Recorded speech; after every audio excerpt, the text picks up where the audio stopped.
जादुई सोने का चूल्हा। बहू थोड़ा अचार रखा है क्या? माँ जी अचार तो पिछले हफ्ते ही खत्म हो गया था।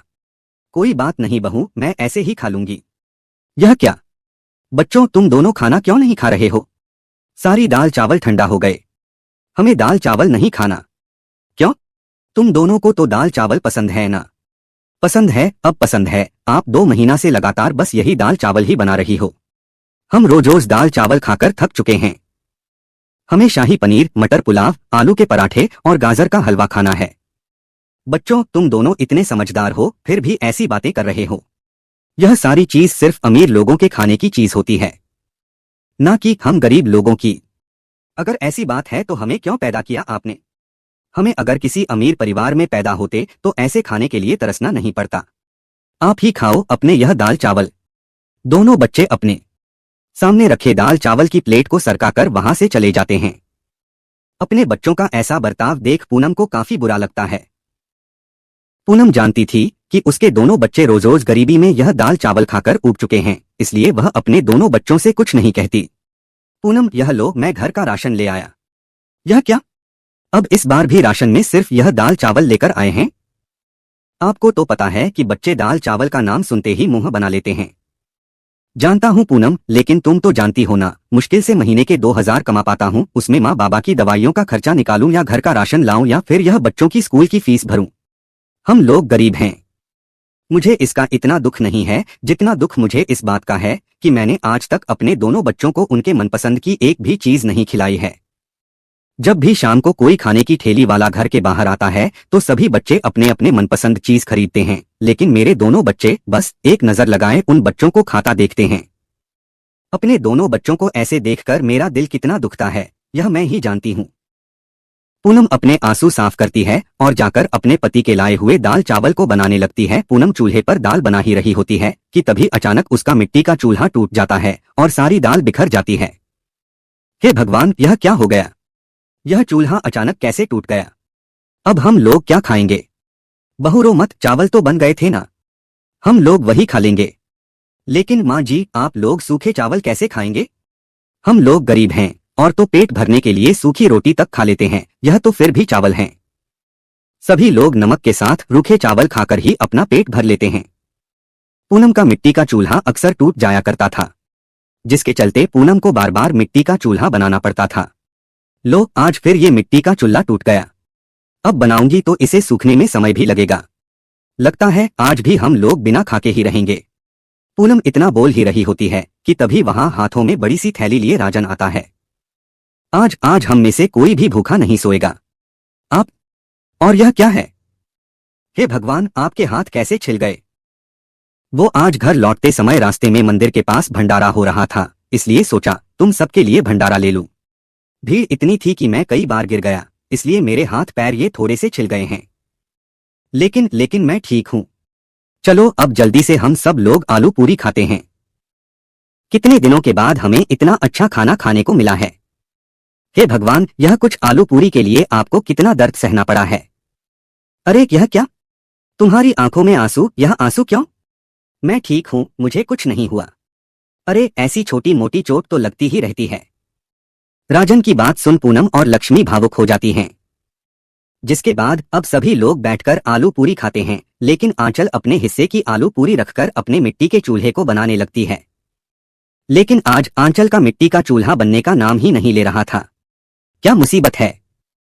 क्या हो गया है? आज यह मिट्टी का चूल्हा बन क्यों नहीं रहा है? पूनम इतना बोलती ही है कि तभी उसे बाहर से एक बूढ़ी औरत की आवाज आती है। घर पर कोई है क्या? पूनम उस बूढ़ी औरत की आवाज सुन घर के बाहर जाती है। अम्मा, आप कौन है? क्या चाहिए आपको? बिटिया, 2 दिनों से कुछ खाया नहीं है। अगर कुछ घर में खाने को हो तो दो इस बुढ़िया को। घर में तो मेरे हिस्से की बस 2 पूरी और सब्जी रखी हुई है, अगर वह मैंने इस बूढ़ी अम्मा को दे दिया तो मैं क्या खाऊंगी? वैसे ही चूल्हा बन नहीं रहा है, लगता नहीं कि रात का खाना बन सकेगा। लेकिन इन बूढ़ी अम्मा की हालत तो बहुत ज्यादा खराब है। आंचल बिना देरी किए अंदर जाती है और अपने हिस्से की आलू पूरी लाकर उस बूढ़ी अम्मा को दे देती है, जिसे खाकर उस बूढ़ी अम्मा का पेट भर जाता है। क्या हुआ बिटिया, तेरे चेहरे पर इतनी उदासी क्यों है? अम्मा, अब मैं आपको क्या बताऊं? उस बूढ़ी अम्मा के पूछने पर पूनम उस अम्मा को अपने घर की सारी कहानी बताती है। आज तो मेरी किस्मत इतनी खराब है कि मिट्टी का चूल्हा भी नहीं बन रहा।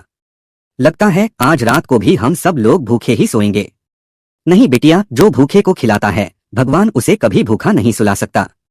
तेरा चूल्हा नहीं बन रहा है ना? चल मैं अपने हाथों से तेरा चूल्हा बनाती हूँ। बूढ़ी अम्मा अंदर जाती है और अपने थैले से एक सुनहरी पीली मिट्टी की पोटली निकालती है। अम्मा, ये कैसी मिट्टी है? ऐसी मिट्टी तो मैंने पहले कभी नहीं देखी।